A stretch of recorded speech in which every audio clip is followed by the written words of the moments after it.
Comment définir son avatar client?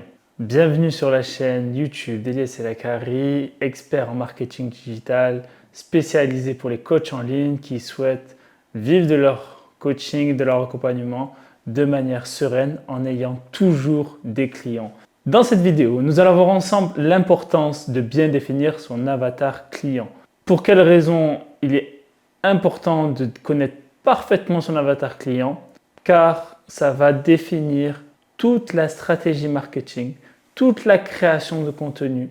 Car oui, avec la création de contenu et le marketing, vous allez pouvoir marketer votre accompagnement, vous allez pouvoir parler des douleurs de votre client, vous allez pouvoir parler des solutions que vous apportez et des résultats. Mais pour cela, il faut bien connaître son avatar client. C'est pour ça que j'ai fait cette vidéo. Comment définir son avatar client? Pour certains, votre avatar client ne va pas dépendre du sexe. Et pour d'autres aussi. Une des premières discriminations, entre guillemets, va être est-ce que je m'adresse uniquement aux hommes? Est-ce que je m'adresse uniquement aux femmes? Déjà, le sexe peut du coup orienter votre discours concernant votre coaching. Une fois qu'on a vu, du coup, vous en avez défini à qui vous allez vous adresser en termes, est-ce que c'est il ou elle? Ensuite, quel âge? Quel âge a votre avatar client? Est-ce qu'il a 20 ans? Est-ce qu'il a 30 ans? Est-ce qu'il a 40 ans? Est-ce qu'il a 50 ans ou plus? En fonction de l'âge, votre avatar client avoir certaines références. Il y a certains mots qui vont faire tilt chez lui. Donc il est important de savoir quel âge est votre avatar client, sur quel canal d'acquisition il peut être. Est-ce qu'il est sur Facebook? Est-ce qu'il est sur Instagram? Est-ce qu'il est sur TikTok ou sur YouTube? Donc c'est à vous aussi de savoir du coup quelles sont ses habitudes. On va en revenir plus tard. Mais du coup, quel âge a votre avatar client? Quelle tranche d'âge en général on parle? Moi par exemple, ils ont entre 25 et 35 ans. Parce que voilà, j'ai 30 ans, donc forcément, j'attire des gens à peu près qui me ressemblent. On viendra aussi après. Une fois que vous avez défini quel âge a votre avatar client, quel sexe, on va savoir aussi où se situe. Est-ce que la localisation est importante? Oui, non, peut-être pas. Avec Internet, on peut toucher le monde entier. On est francophone ou on est anglophone, on peut toucher la terre entière. Donc en général, à part si vous avez du coaching en one-to-one en physique, là par contre, ça peut se poser la question du coup de la localisation. Par exemple, si vous êtes coach sportif pour entrepreneurs dans le sud de la France, peut-être que du coup, vous allez prendre en considération du coup cette donnée-là. Mais si vous faites par exemple uniquement des programmes en ligne de coaching, du coup, on s'en fiche de la localisation. Une fois qu'on a défini la localisation, on va définir aussi du coup quel est son métier, quelle est sa profession. Est-ce qu'il a une profession d'ailleurs? Ça se trouve, il n'a pas encore de profession, ça se trouve, il est étudiant, ça se trouve, il est en recherche d'emploi, ça se trouve, il est en reconversion professionnelle. À vous de poser la question. Est-ce que votre coaching va être adapté à tous? Pas forcément. Donc il est important aussi de se poser la question, quelle situation professionnelle est actuellement votre avatar client? Et quelle situation il voudra être plus tard? Parce que bien sûr, oui, votre accompagnement va permettre de passer d'une situation A à une situation B. Et peut-être que votre accompagnement va permettre justement de changer la vie de vos avatars clients du point de vue professionnel, financier. On peut aussi se poser la question, du coup, maintenant qu'on a la profession ou qu'on estime la profession, quelle est sa situation familiale? Est-ce qu'il est marié? Est-ce qu'il a des enfants? Est-ce qu'il est célibataire?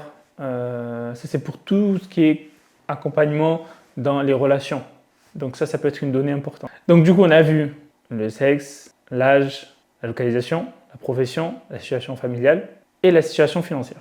Bien sûr, votre avatar client, il doit avoir assez de moyens pour payer votre accompagnement. Si vous êtes là sur cette chaîne, c'est que vous voulez au moins générer 10 000 euros par mois. Donc pour générer 10 000 euros par mois, dans votre offre, il faudra bien sûr que votre offre soit assez élevée pour facilement atteindre ces 10 000 euros par mois. Ça peut être 1 000, 2 000, 3 000, 5 000, à vous de voir. Quelle est la situation financière de votre avatar client? Est-ce qu'il a beaucoup d'argent de côté? C'est à vous d'imaginer en tout cas et d'estimer que voilà, si un potentiel client arrive avec beaucoup d'argent de côté, ça sera du coup, et que vous faites par exemple de l'investissement immobilier, peut-être que votre avatar client devra avoir au minimum 30 000, 40 000, 50 000 euros de côté. Ça va dépendre de chacun. Si par contre, vous êtes là à proposer un accompagnement où on a besoin de très peu d'investissement pour pour se lancer. Peut-être sa situation financière ne va pas être si importante que ça. Mais il faut qu'elle soit quand même assez saine pour pouvoir justement vous payer et du coup transformer sa vie. Parce que oui, si vous êtes coach, c'est pour transformer la vie de vos clients et transformer la vôtre. Vous avez des informations, vous avez des réussites, vous avez une expérience et il est important du coup de le bien le transmettre à ces personnes-là qui souhaitent avoir la même réussite que vous ou que vos clients. Donc maintenant qu'on a défini ces points clés de votre avatar client, essayez de pousser la question un peu plus loin. Pourquoi? Parce qu'en fait, le marketing, ça va être l'objectif de capter l'attention, de donner envie d'en savoir plus sur votre expertise et de faire passer à l'action. Et pour cela, il va falloir savoir quelles sont les douleurs de votre avatar client, quelles sont ses peines, quelles sont ses faiblesses. Car c'est sûrement là qu'il souhaite résoudre un problème. Une fois que vous allez maîtriser ces douleurs, ça peut être il en a marre du travail, du métro boulot dodo, il en a marre d'être salarié, de ne pas avoir de liberté géographique, peut-être qu'il en a marre d'être toujours célibataire, peut-être qu'il en a marre, je dis il mais ça peut être il et elle, peut-être qu'il en a marre de toujours finir les fins de mois compliquées, peut-être qu'il en a marre d'avoir la grosse bidoche sur le ventre. Comprenez? Il faut comprendre c'est quoi sa douleur et il faut comprendre c'est quoi son vrai problème. Et du coup, quand vous définissez votre avatar client, il est important de savoir aussi ses principales priorités et comment il aimerait y résoudre. Une fois que vous avez défini du coup les douleurs, les problématiques de votre client, il va falloir du coup marketer votre solution. Et pour marketer, il faut utiliser les mots qu'utilisent vos clients. Donc, il est important de savoir quel est le langage de votre avatar client. Comment il s'adresse, comment il parle. Est-ce qu'il est présent sur les réseaux sociaux? Est-ce qu'il n'est pas présent sur les réseaux sociaux? Est-ce qu'il est de nature est-ce qu'il a quelles sont ses références, que ce soit au quotidien? Est-ce que si vous êtes par exemple quelqu'un qui voulait travailler qui souhaite travailler, si vous êtes une personne qui souhaite travailler avec des personnes de classe sociale riche ou des classes sociales pauvres ou classe moyenne, ça va pas être le même langage, ça va pas être les mêmes problématiques, ça peut être les mêmes problématiques mais pas les mêmes langage. Et du coup, il va falloir adapter votre communication en fonction de votre client type. Donc, on sait les douleurs, on sait quel langage il utilise. Mais surtout, maintenant, la troisième question, une fois qu'on a défini tout ça, c'est de savoir c'est quoi son rêve, c'est quoi son but ultime. Parce que, ok, peut-être que la personne, elle souhaite gagner plus d'argent, mais gagner plus d'argent pour quoi? C'est ça la vraie question. Est-ce qu'il souhaite gagner plus d'argent pour pouvoir profiter de sa famille? Est-ce qu'il souhaite gagner plus d'argent pour pouvoir investir? Est-ce qu'il souhaite gagner plus d'argent pour faire plus de voyages? Est-ce qu'il souhaite gagner plus d'argent pour mettre à l'abri sa famille?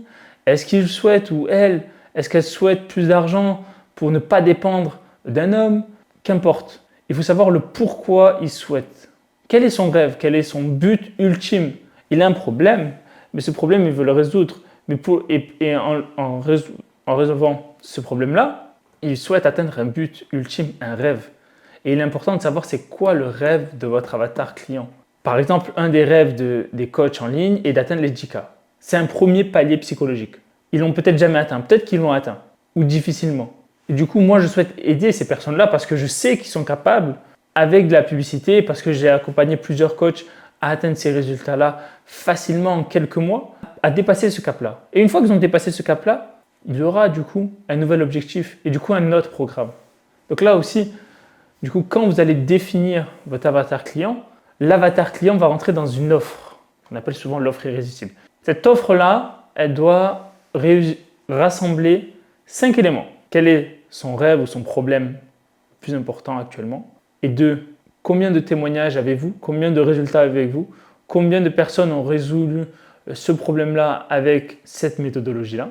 Donc, c'est les 2 éléments. Donc, l'offre irrésistible, c'est ces 2 éléments-là. Le problème, donc plus on va résoudre ce problème-là ou plus on va permettre d'atteindre ce rêve-là, multiplié par les témoignages et les résultats. Donc, on va augmenter la valeur perçue de votre offre, divisé par le risque. Quel risque il prend en prenant votre accompagnement? Quel risque il prend en suivant ce type d'entreprise ou ce type d'investissement? Quel risque il prend en faisant plus de sport? Les risques. Ensuite, combien de temps il a besoin pour atteindre cet objectif-là. Plus le temps semble long, au plus la valeur perçue va baisser. L'être humain, il veut les choses rapidement. Donc, il est important de savoir, il faut se prendre en compte que votre accompagnement va permettre d'atteindre cet objectif-là le plus rapidement possible.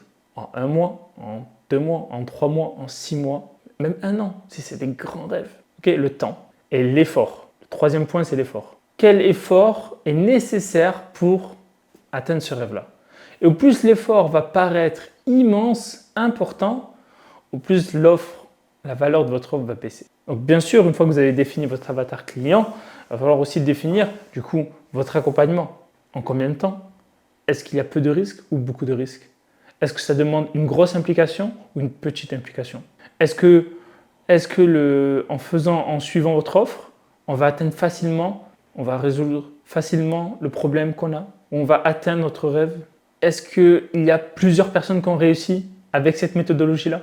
Donc il est important de prendre en compte que votre offre doit matcher avec votre avatar client. Et au plus vous allez connaître votre avatar client, au plus vous allez échanger avec des prospects, au plus vous allez affiner votre avatar client. Et pourquoi c'est aussi la base avant toute stratégie marketing? C'est dans les campagnes publicitaires, que ce soit sur Facebook, Instagram, Snapchat, YouTube, Google, on va pouvoir mettre des caractéristiques. À savoir, est-ce qu'on souhaite montrer cette publicité à tout le monde ou uniquement aux hommes ou uniquement aux femmes? De quel âge? De 20 à 30 ans? De 25 à 35 ans? De 35 à 45 ans? Ou à tout le monde? Plus de 18 ans? Est-ce qu'on souhaite montrer cette publicité en France, en Belgique, au Canada, au Maghreb? Ou est-ce qu'on souhaite montrer du coup à une certaine typologie de personnes? Est-ce que c'est des personnes qui sont intéressées par le sport? Est-ce que c'est des personnes qui sont intéressées par le business en ligne? Est-ce que c'est des personnes qui sont intéressées par les relations hommes-femmes? Tous ces éléments-là viennent de la définition de votre avatar client. C'est pour ça que je commence cette vidéo par là, parce que cette vidéo, c'est la base. Il est important de maîtriser, de définir sur une feuille, chaque question, votre avatar client. Une fois que vous avez défini votre avatar client, de mettre en face une offre qui répond aux problématiques de votre avatar client. Par exemple, une des problématiques des coachs en ligne, c'est de ne pas avoir assez d'appels téléphoniques. C'est de peut-être ne pas avoir assez de personnes dans les conférences en ligne. C'est de ne pas avoir tout simplement de trafic. C'est pour ça que je propose un accompagnement, parce que j'ai déjà eu des résultats avec plusieurs personnes et je sais exactement le chemin à faire pour avoir beaucoup plus de trafic, du coup plus d'appels et du coup plus de clients. C'est aussi simple que ça. Si vous souhaitez en savoir plus sur mon accompagnement, il y a une formation de 2 heures totalement gratuite sur le marketing digital pour les coachs en ligne. Inscrivez-vous, c'est gratuit, vous allez avoir beaucoup de valeur, que ce soit sur l'offre, sur du coup, les stratégies, les types de campagnes, les créatives et surtout une analyse des meilleures publicités, des meilleurs infopreneurs en France. En plus, si vous voulez en savoir plus, de regarder les 2 heures de formation, c'est totalement gratuit. Et j'espère que ça vous aidera du coup dans vos stratégies marketing. À très bientôt.